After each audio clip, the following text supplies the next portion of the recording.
كاين نساء ماشي برك تصاحبيهم، كاين نساء يلزم يكونوا جزء من حياتك، من يومياتك، من ضحكتك ومن دمعتك. كاين نساء كي يدخلوا حياتك ما تبقايش نفس الإنسانة، يبدلوا فيك، يطوروك، يقفوا معاك ويخلوك تكتشفي نسخة تاعك الأقوى، الأذكى والأكثر حب للحياة. والمشكلة أننا مرات ندور وجوهنا على هذا النوع من النساء ونشوفوهم عاديين، وهما في الحقيقة كنوز، اللويزات. في هذا الفيديو راح نحكي على نوعين من النساء، إذا لقيتيهم غير شدي فيهم ب10 يدين، حفظيهم، صونيهم، حطيهم تاج فوق راسك، حطيهم داخل ممو عينيك، وراح تفهمي علاه الصداقة الصح لازم تكون انتقاء، يعني انت اللي تختاريها ماشي صدفة. أروح ونبداو الحكاية ونكتشفوا مع بعض شكون هما هاد النساء اللي لازم تصاحبيهم. سلام يا الزينات، يا الغزالات، يا اللي قلوبكم كي الذهب، كي دايرين؟ واش راهي قهوتكم اليوم؟ جيبوها وقعدوا مزيان، خاطر اليوم رايحين نحكيو على موضوع يهم كل وحده فينا.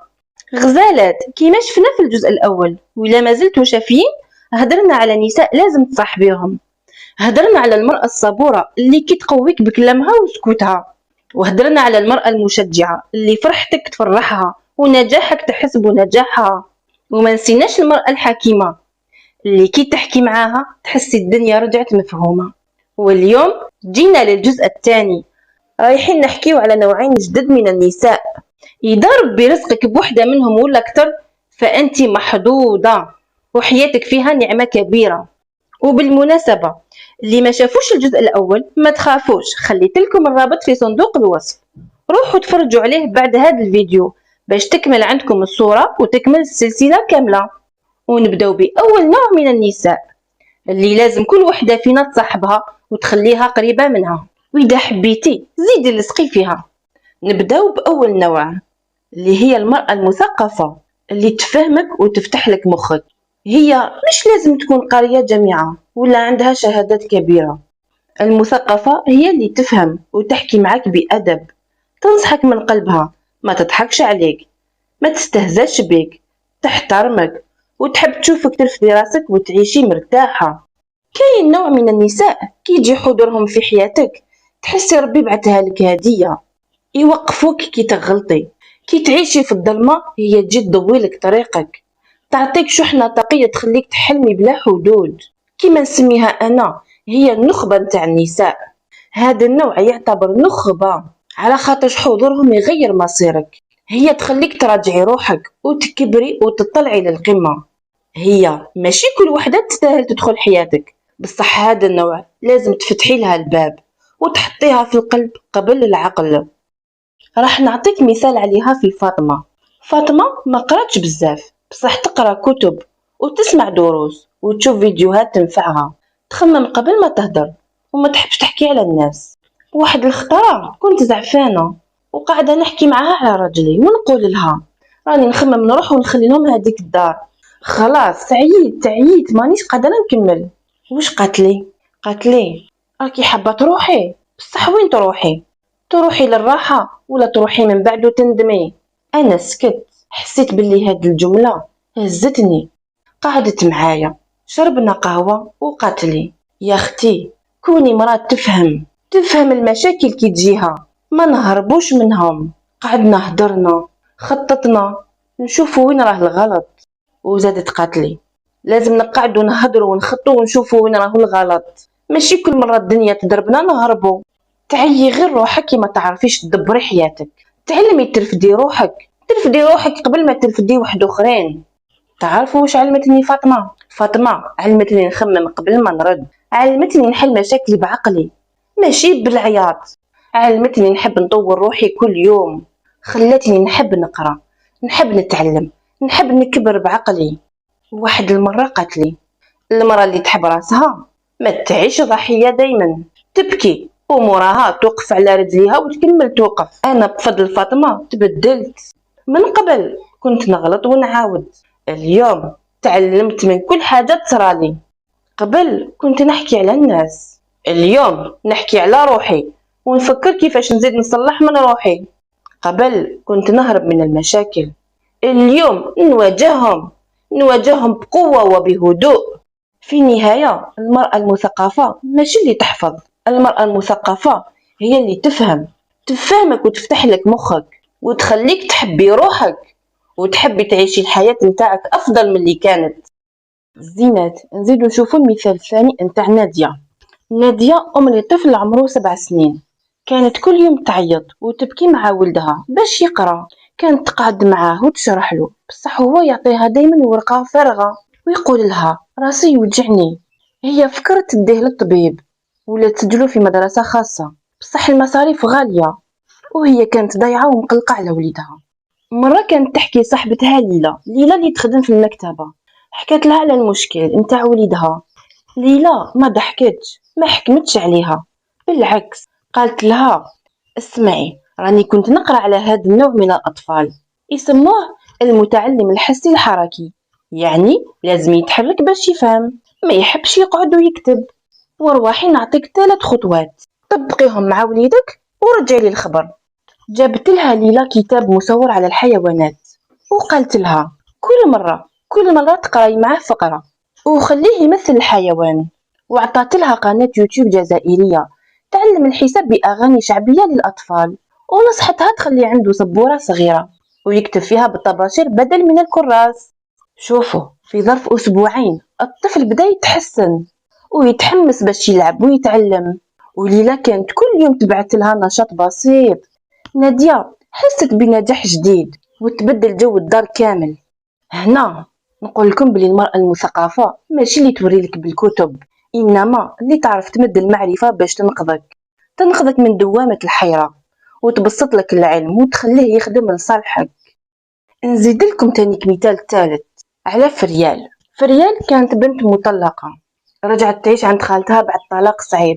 ما كانتش تعرف بزاف على القوانين ولا كيفاش تخدم على روحها، كانت تخاف تتعلم أو تحتك بالناس، ودايما كانت تقول أنا ما نقراش بزاف، نخمم غير كيفاش نعيش اليوم. كانت بنت جارتها اسمها أمال، كانت جامعية في تخصص حقوق وكانت معروفة تحب تقرا وتحب تشارك في الجمعيات. وكي عرفت بالمشكل نتاع فريال ما جاتهاش بكلام كبير، جابت لها قهوة وقعدت معاها وكانت تقول لها شوفي، كاين دورات صغيرة على الانترنت ما تحتاجي لا شهادة لا والو، تتعلمي غير كيفاش تفتحي مشروع صغير ولا حتى تطوري من مهاراتك.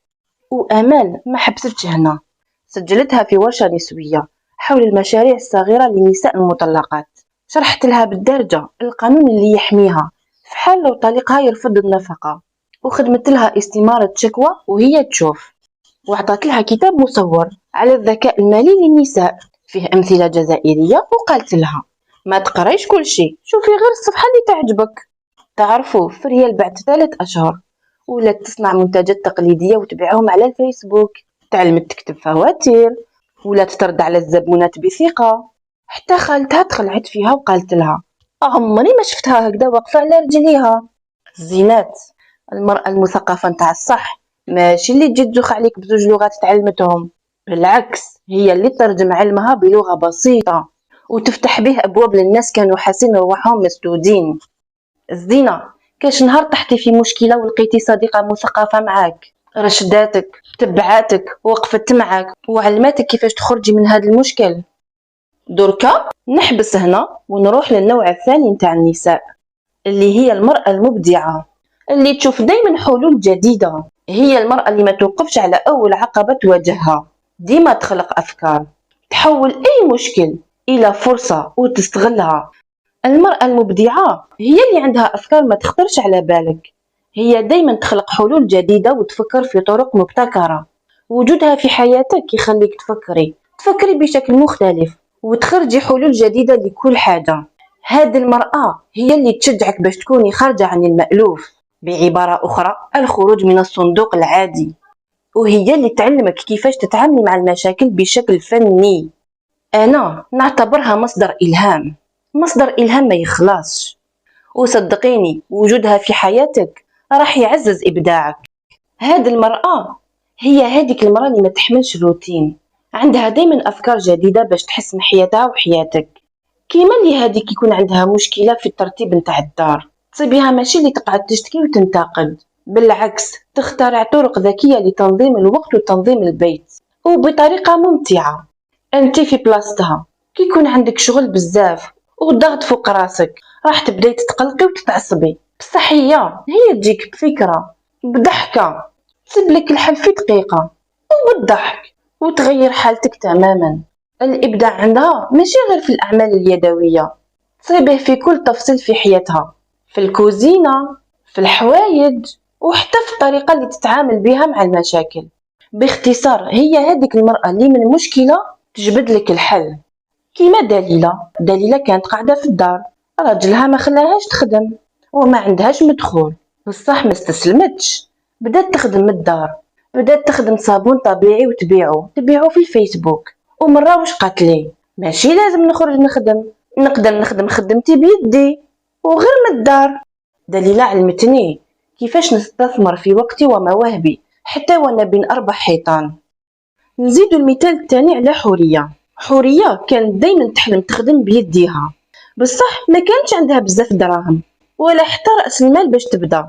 كانت تخيط في دارها، كانت تخدم تجبب وربات نتاع الدار، بصح مبيعاتها كانت قليلة. مرة حست باليأس وقالت مع روحها وش راح ندير، ما كانش زبائن، الناس ما راهيش تشري عليا، راني ضيعت غير وقتي. وواحد النهار جارتها جابت لها واحد الفكرة وقالت لها علاش ما تفتحيش صفحة في الانستغرام، الناس كامل راهي تستعمل الانترنت ويحبوا يشروا من الانترنت. هي جربت الفكرة وجازت شهور وحورية ولاو عندها زبائن كثار، ولات تبيع، حتى جيرانها ولاو يطلبوا منها تخدم لهم ملابس. حورية تحولت، تبدلت من امرأة عادية تحب الخياطة لصاحبة عمل ومشروع، وولات عندها دخل. حورية تعلمت بلي لازم تفكر خارج الصندوق وتخلي روحها مبدعة، كل مشكلة فيها حل، بصح لازم تحوسي عليه. حورية من قبل كانت تحس بالعجز والندم، اليوم صارت تخلق أفكار جديدة، بدلت طريقة تفكيرها، ولات تشوف الفرص وين ما كان. تعلمت تستعمل التكنولوجيا باش توسع مشروعها، ولات مستقلة وتعتز بروحها. شفتوا يا الزينات، من ولا شيء صابت طريقة وبدات مشروعها. خمي فيها وكوني كما هي. الزينة، قولي لي انت عندك صديقة مبدعة؟ اذا عندك وحدة كما هذه في حياتك ما تنسايش تكتبي لي في التعليقات واش تعلمتي منها في مجال الإبداع. الزينة، أنا اليوم نتوقف عند المرأة المثقفة والمبدعة، المرأة اللي تصنع عالمها، تطور أفكارها وتخلي بصمتها وين ما تمشي. وهذا النوع من النساء هو اللي كي تكوني معاه تحسي روحك تكبري، تتطوري وتتفتحي على عالم ماشي سهل توصلي له بلا دعم. صحبة كيما هذه تفتح لك عقلك، تخليك تشوفي الدنيا من زوايا ما كنتيش تتخيليهم، وتعلمك أنه العلم والإبداع ماشي رفاهية، لا، راح تخرجك من حالة إلى حالة أفضل. ونصيحتي ليك دوري على هذه المرأة، قربي ليها، تعلمي منها وشجعيها، ما تتهربيش منها، ما تضيعيش فرصة باش تكوني قريبة من هذا النوع من النساء ولا باش تولي وحدة كيما هما. على خاطرش الثقافة ماشي شهادة، والإبداع ماشي موهبة فقط، راه قرار وإرادة وقلب حي. وحتى أنت شوفي الجوانب المبدعة والمثقفة اللي في روحك وخليها تغلي. خلي الإبداع اللي فيك يخرج للنور، على خاطرش راهي كل وحدة فينا فيها شعلة، غير خاصها شكون ينفخ فيها شوية أمل فقط وشوية إيمان، لأنك راكي قادرة تكوني مصدر إلهام لغيرك. الزينة، من قبل كنت حكيت لكم على المرأة الصبورة اللي تتحمل وتسكت على الوجع، حكيت لكم على المرأة الحكيمة اللي كلامها يوزن الذهب، وحتى على المرأة المشجعة اللي وجودها يدفعك طيري ماشي غير تمشي. واليوم وقفنا مع نوع جديد، المرأة اللي بالعقل تفتح البيبان وبالإبداع تزين الدرب. صحبة كيما هذه تفتح لك عقلك وتخليك تكبري من الداخل بلا ما تحسي. وإذا وصلتي لهنا خليني نشوف شكون من البنات اللي رايحة معايا في هذا الطريق، واكتبي لي في الكومنتات، أنا نحب نتثقف ونبدع. وزيدي قولي لي شكون هي المرأة اللي تحبي نهضروا عليها في الحلقة الجاية. المشوار مازال طويل ونوع جديد من النساء القيمات يستنى فينا، لأنه القادم إن شاء الله فيه القوة، الصحبة والنية الطيبة كما دايما. وما تنسيش تشاركي الفيديو مع صحابتك اللي تستاهل تكون وسط هذا النور. وفضلا وليس أمرا يا الزينة، خلي جام، اشتركي وفعلي الجرس باش يوصلك الجديد من سلسلة نساء لازم تصاحبيهم. لأنه المرة الجاية رايحة نحكيو على نوع آخر من النساء، نوع يدفي ويحمي ويغير. صرخة امرأة هي صرختي وهي صرختك أنت. كل مرة نحكيو فيها نصرخوا مع بعض، صرخة وعي، صرخة قوة، صرخة أمل، صرخة امرأة، صوتك العالي اللي لازم يتسمع. وهنا نقول لكم نحبكم ونتلاقاو عن قريب في صرخة امرأة هي صرختك أنت.